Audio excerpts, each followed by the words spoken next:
Hello student, कक्षा 12 विषय भूगोल अध्याय 2 विश्व की प्रमुख जनजातियाँ पार्ट 7। आपको पता है पार्ट 6 में हम भील जनजाति को पढ़ रहे थे, तो उसी को हम इसमें कंटिन्यू कर रहे हैं। आगे आता है वस्त्र। देश की आज़ादी से पूर्व भीलों के वस्त्र बहुत कम होते थे। यानी देश जब हमारा आज़ाद हुआ उससे पहले की अगर हम बात करें तो जो भील जनजाति है उसके वस्त्र बहुत कम होते थे। पुरुष छाल से बनाकर नेकर तथा स्त्रियां पेटीकोट पहनती थी। अब अगर हम पुरुष की बात करें वस्त्रों को लेकर, तो जो पुरुष है वो पेड़ों की जो छाल होती है उस छाल से अपनी नेकर बनाता था। नेकर आप सभी जानते हैं, घुटनों के ऊपर और कमर के नीचे वाले भाग में पहने जाने वाला वस्त्र है। तो पेड़ों की छाल से बने नेकर का उपयोग पुरुष करते थे, स्त्रियां पेटीकोट पहनती थी। वर्तमान में पुरुष कमीज, धोती, साफा या पैंट शर्ट पहनने लगे हैं।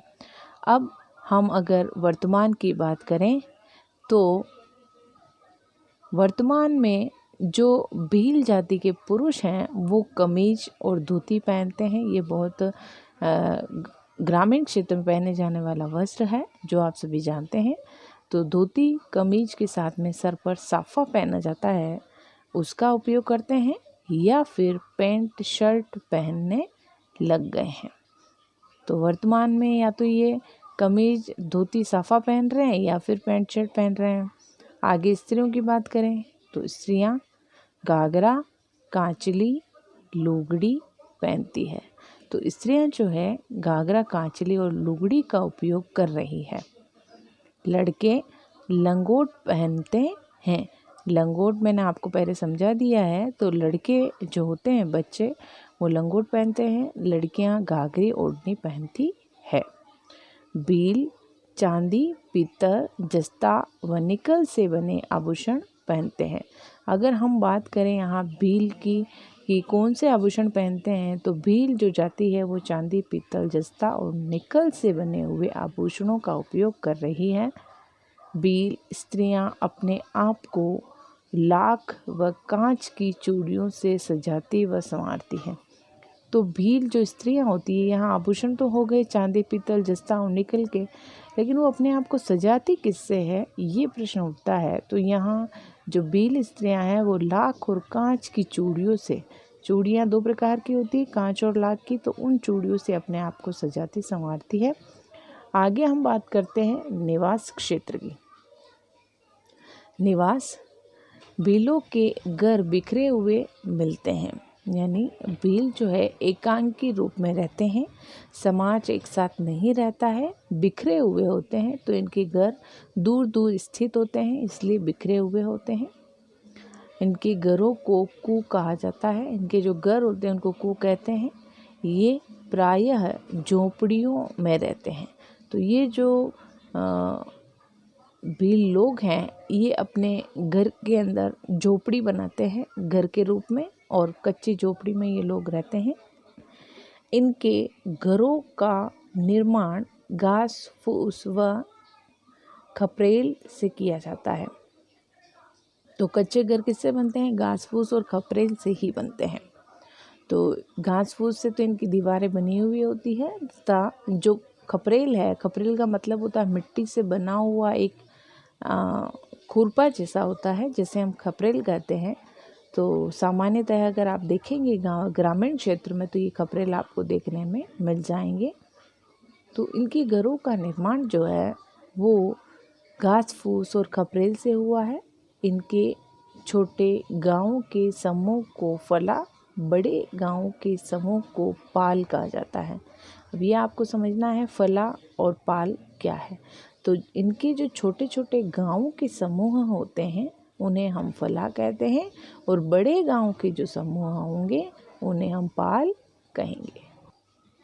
आगे आपके आता है औजार व बर्तन। यानी भील जनजाति के द्वारा उपयोग में लिए जाने वाले औजार कौन से हैं और बर्तन कौन से हैं।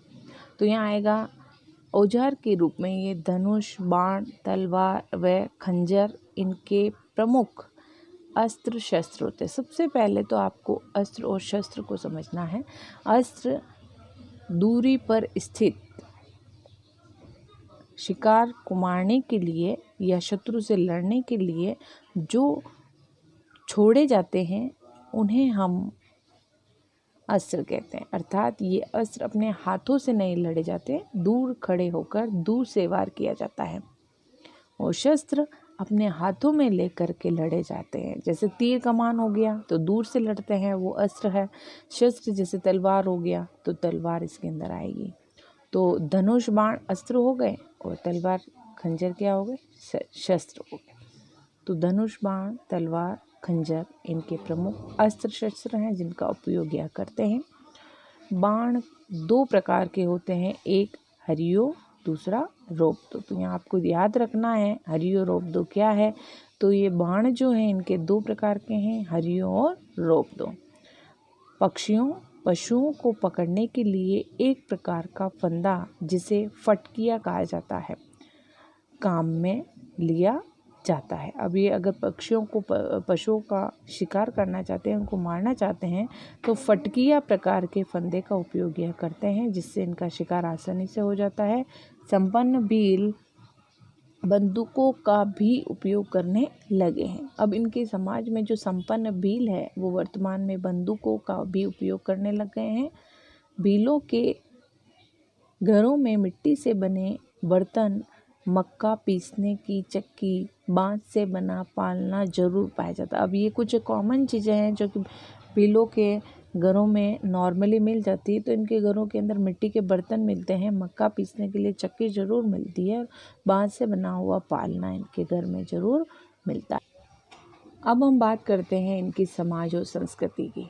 तो भील अनेक पितृसत्तात्मक समूहों कुलों में संगठित है, यानी ये लोग इनके परिवार में पिता को सर्वश्रेष्ठ माना गया है। तो पितृसत्तात्मक समूह कुल में रहते हैं। प्रत्येक कुल के लोग अलग अलग गाँव में रहते हैं, यानी ये लोग आपको पहले ही बता दिया एकांकी रूप में रह रहे हैं तो अलग अलग गांव में रह रहे हैं। प्रत्येक कुल का अपना अपना गण चिन्ह होता है, एक चिन्ह होता है इनके कुल के अनुसार।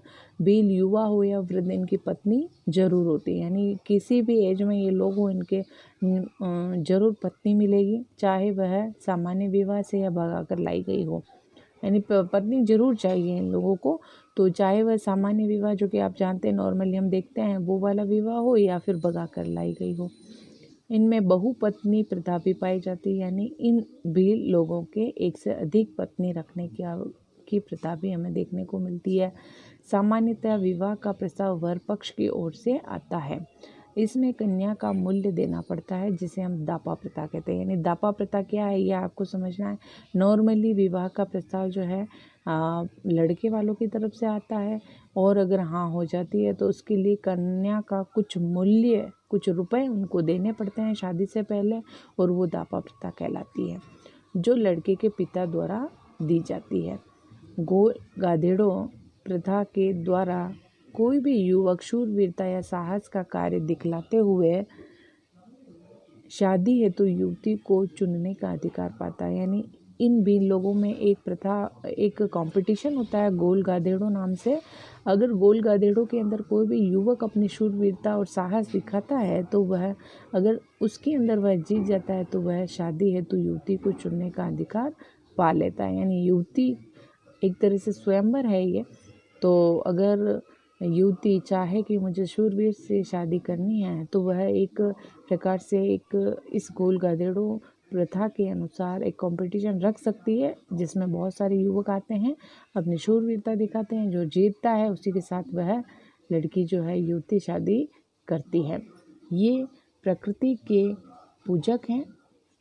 ये कृषि यंत्रों व उपकरणों की भी पूजा करते हैं। ये प्रकृति को सर्वश्रेष्ठ मानते हैं और उसको बहुत ही पूजनीय मानते हैं। तो कृषि के जो यंत्र हैं उनकी यह पूजा करते हैं,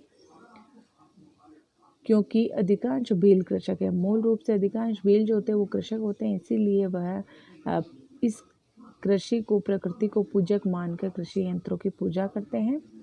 कुछ लोग नागदेव को पूजते हैं, ये अंधविश्वासी होते हैं और नागदेव यानी जो कृषि करने वाले लोग होते हैं वो ज़रूर नागदेव को पूजते हैं और उनकी पूजा करते हैं।